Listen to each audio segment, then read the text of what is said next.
Well, ladies and gentlemen, welcome to the channel. You know who it is. It's World of Wrestling here today to discuss about AEW Collision from July 8th, 2023. Good main event with CM Punk and Samoa Joe. Very impressive main event, actually. Not surprised that CM Punk won, finally beating Samoa Joe, who he's never beaten before, but he didn't beat him by, with a GTS. He actually won by a roll-up pinfall, surprisingly. And I guess it's in a good way of making Samoa Joe still look good in defeat, that he didn't lose to CM Punk's finisher. The show overall wasn't bad. Very good wrestling overall. Storyline-wise, there wasn't much stories going on here except for this tournament, which wasn't bad. I actually enjoyed the two matches for the Owen Hart tournament that's going to be concluding next week between CM Punk and Ricky Starks. So that should be pretty interesting to see. Pretty certain they're going to go with CM Punk more than likely in this situation. But this was not a bad show. And next week we're also going to be seeing the AEW Tag Team titles being defended in a 2 out of 3 falls match between FTR and Jay White and Juice Robinson. Mr. Rock Hard Juice Robinson. Anyway, let's get into the show. Pretty average show, actually. Not bad, but not super great, but it was still good wrestling overall. And when you're not getting any storylines, at least we have time being filled up with actual good wrestling. So I can appreciate that. Anyway, let's go ahead and get started. CM Punk comes out to ringside in the street clothes to pretty positive reaction from the live crowd. Punk says it's great to be alive in Regina or on a Saturday night. Punk says he understands the gravity of the moment and calls tonight's match with Samoa Joe the biggest match of his career. Punk says this feels like the finals of the tournament, but it's not, because he'd be looking past Powerhouse Hobbs or Ricky Starks. Punk says time will stand still tonight, and it's been 18 years since he's been in the ring with Samoa Joe one-on-one. Punk says Owen Hart is bigger than him or Samoa Joe, and the crowd chants for Owen. Punk says if it wasn't for Owen, a lot of the locker room would be empty, and he might not be here right now. Punk says he knows he's in hockey country, but he's not superstitious, and touches the trophy not because he deserves it, but because he will earn it. Punk says he can't promise a victory tonight, but he believes and promises that win, loss, or draw, that he'll pour his heart out until there is nothing left to give, and he'll leave everything in the ring for him, for the fans, and for Owen Hart. Not a bad speech. I will give CM Punk credit. He is very good at hyping up a show, very good at hyping up a match, and very good at kissing the fans' asses. I don't know whether to believe this man or not. And the reason why is because of the way he conducts himself. And I still, really to this day, cannot understand how he can allow, whether the Elite did what they did to piss him off. I don't understand why he allowed it to get him so riled up to the point where he conduct himself the way he did in that media scrum. I just don't understand why he allowed it to get that far with him.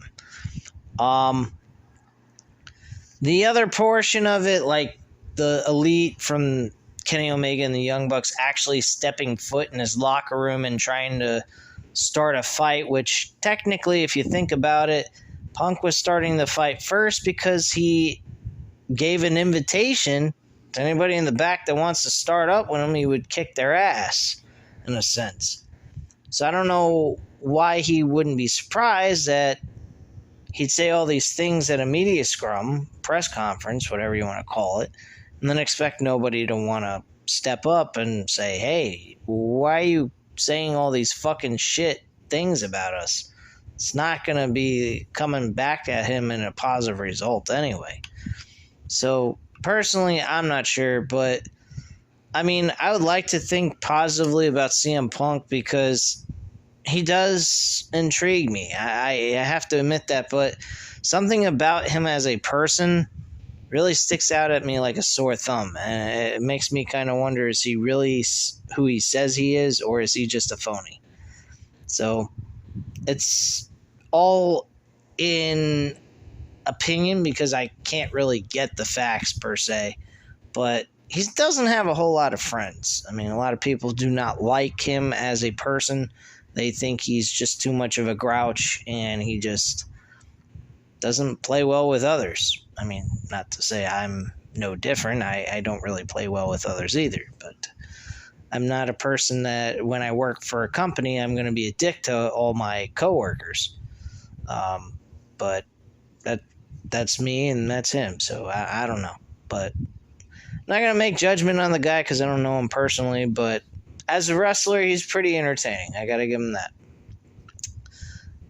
They also did a video package of CM Punk and Samoa Joe and Ring of Honor and how their story unfolded in competition. We then had Ricky Starks go up against Powerhouse Hobbs, and he actually defeated Powerhouse Hobbs in a one-on-one match. This was, pretty solid match, okay. Ricky Starks actually gets a revenge win against Powerhouse Hobbs. After the match, though, QT Marshall tries to apologize for causing a distraction to Aubrey Edwards when Powerhouse Hobbs actually had a pinfall where he more than likely could have won, but the referee was distracted by him because he kept talking instead of getting off the apron, allowing the referee to do her job. So that forced Powerhouse Hobbs to lose the match. So after the match, he apologizes and Hobbs lays him out and shoves him to the ground. Marshall begs off, and Aaron Solo comes in and eats a spine buster for his troubles. Hobbs pulls down the straps and closes in on Marshall, but Harley Cameron drives in front of Marshall to protect him. Hobbs stands down and leaves the ring. We hear from Miro backstage, who says many men have lost themselves after a deal with the devil, but only one man has found himself after a showdown with his God. Miro says he's ready to fight anyone and hurt them in ways they cannot hurt him, because no one can hurt the man who has nothing left to love or covet. Miro says he can't be tempted from his path. He must walk the righteous path and be what God was not. He is Miro, and he senses a big battle is coming that everyone has been waiting for. That's very interesting. I'd like to know who the hell the big battle is, because all they keep doing is having them doing fucking backstage talking segments. No wrestling and no competition. So let's get to it, guys, huh? Tony Schiavone interviews Willing Nightingale backstage, who says this wasn't how she wanted to return to AEW Collision. Athena shows up and says Nightingale single-handedly ruined her Collision debut and her first victory. Athena questions if Nightingale's injury is legit and says that she's only delaying this match because she doesn't want to take another loss to her. Nightingale says tonight will be crummy, but now she has to prepare for Rampage, where she will go on to win the entire Owen Hart tournament and the challenge, and then challenge Athena again for the Ring of Honor Women's Championship. Athena says she can't even get cleared tonight. She says Nightingale has never beaten her, and there's no chance she'll beat her next Friday night. So we have a match with Julia Hart. Haven't seen her wrestle in God knows how long, against Bambi Hall. don't know why you would name yourself after a deer, but whatever. Anyway, Julia Hart wins by submission.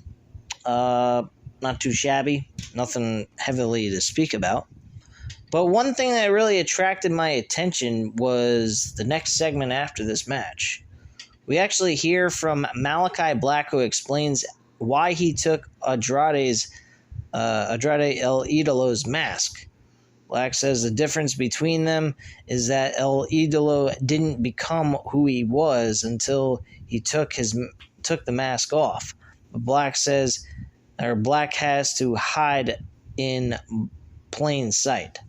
Black says Hart reached for his mask because it controls who he is.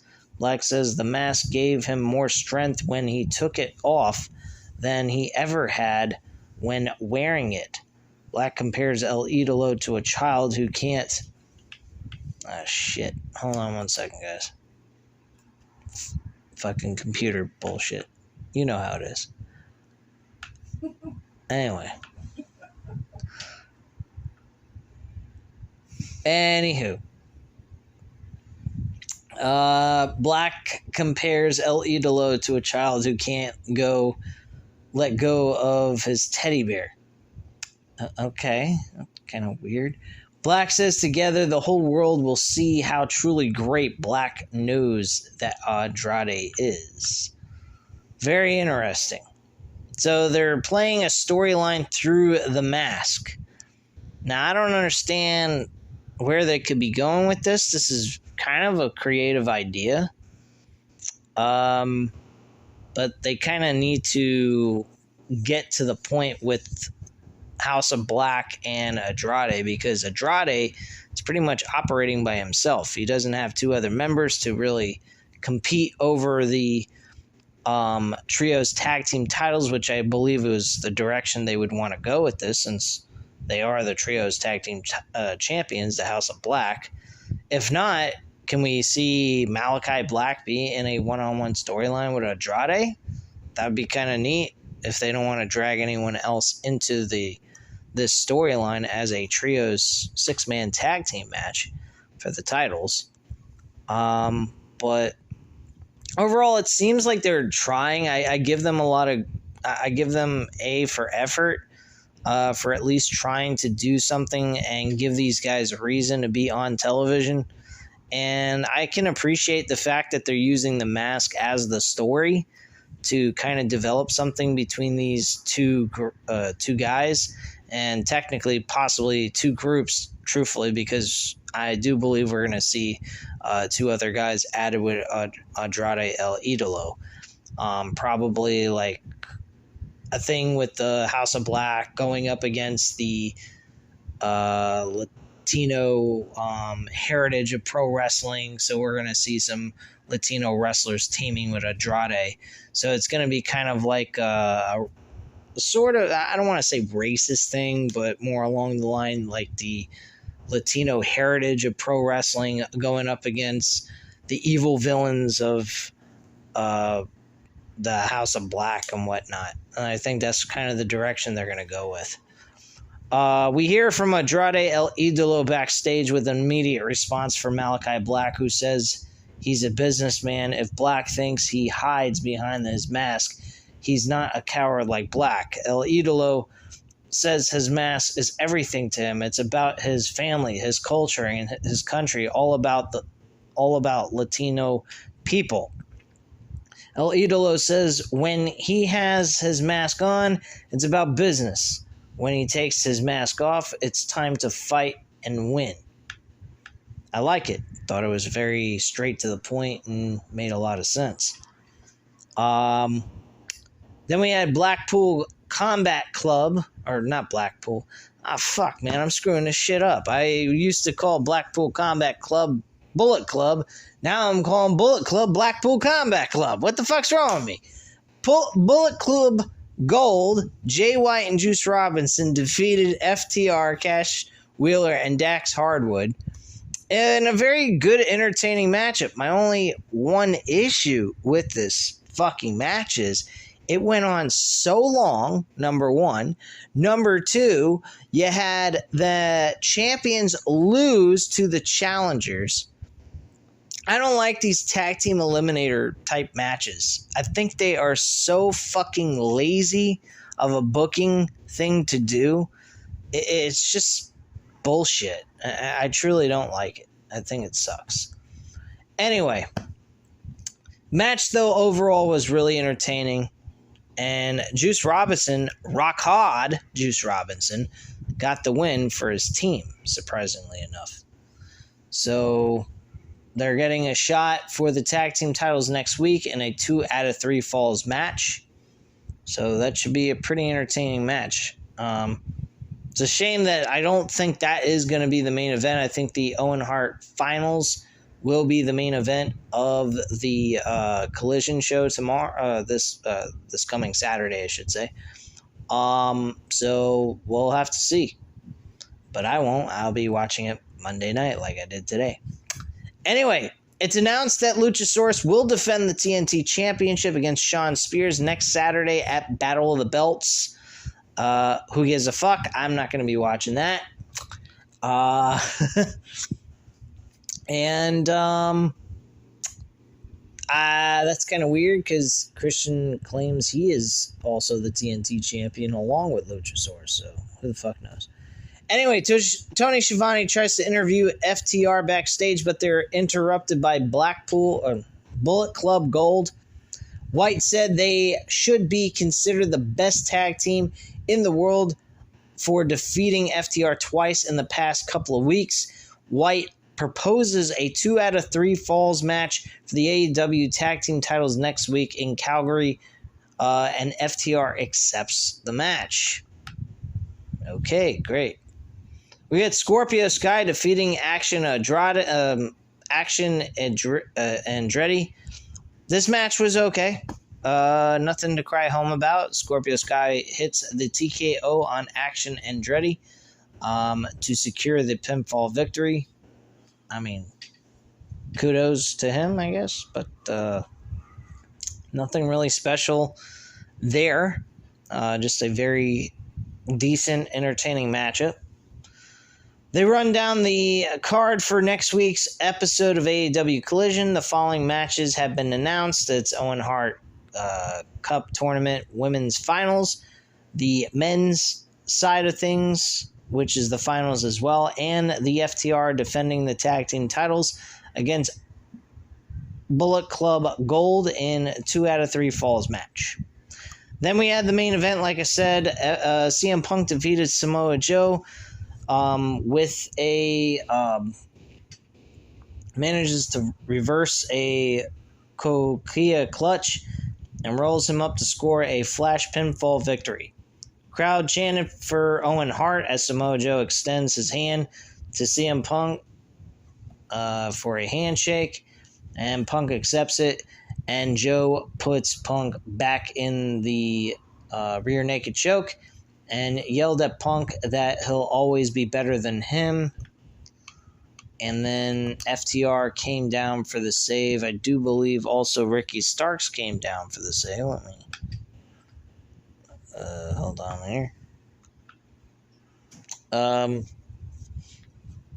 So Joe releases the hold and goes to grab a steel chair, but FTR comes out to make the save, and they force Joe back down. And Ricky Starks comes out on the stage to stare down Punk and FTR from the ramp as AEW Collision goes off the air. I personally thought that, again, this show was a very fair and decent show. A lot of tournaments taking place on this show mostly, which helps make the show move along very smoothly. So it kind of takes the creativity off the shoulders of Tony Khan. I see a lot of creative storyline taking place more on Dynamite right now. This week's episode was a light storyline telling for Collision. I mean, the I think like the second week they did a pretty decent job for storyline telling. This week, I mean, Andrade and Malachi Black was great. I thought those two segments on the show was good. I thought CM Punk with his story with Samoa Joe and how he's never defeated Samoa Joe before in their history of wrestling each other in pro wrestling was actually fairly decent. That was the one thing that people were really, truly tuning in for, I believe. Then we have the Bullet Club Gold, kind of like showing that they have the one-up on FTR, and the tag team champions are kind of like the underdogs going into it. So I think that's really the most important things going on here between what we're seeing on this television show. It's kind of a soft, simplistic storylines that are taking place, but it works, I think. Would I like to see a little bit of a deeper story taking place on Collision as much as we're seeing on Dynamite? Absolutely. But we're also forgetting, I'm technically looking at this a little too hard because this is a Saturday night show, so it's a very light show. It's not something that is really the main priority. But, I mean, you got CM Punk headlining your Collision show. Why wouldn't you make that just as important as Dynamite? So I'm not quite understanding that concept. A lot of people say, oh, well, CM Punk's a draw. Okay, he's a draw, then why wouldn't you want him to be on a show that's got the best stuff going, or at least competes with Dynamite?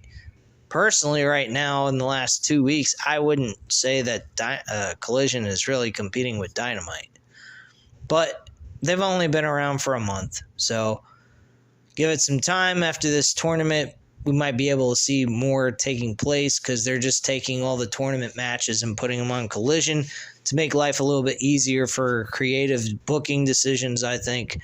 And then there's like 2 main stories that are taking place that seem to be intriguing. But we'll have to see. Anyway, though, guys, that's all I have to say at this time, guys. If you enjoyed this video, go ahead and hit the like button, hit the subscribe button if you're not already subscribed to the channel. And as of course, leave a comment down below, and I'll definitely get back to you on that. Thank you guys very much for watching, and have a great night, guys. Bye.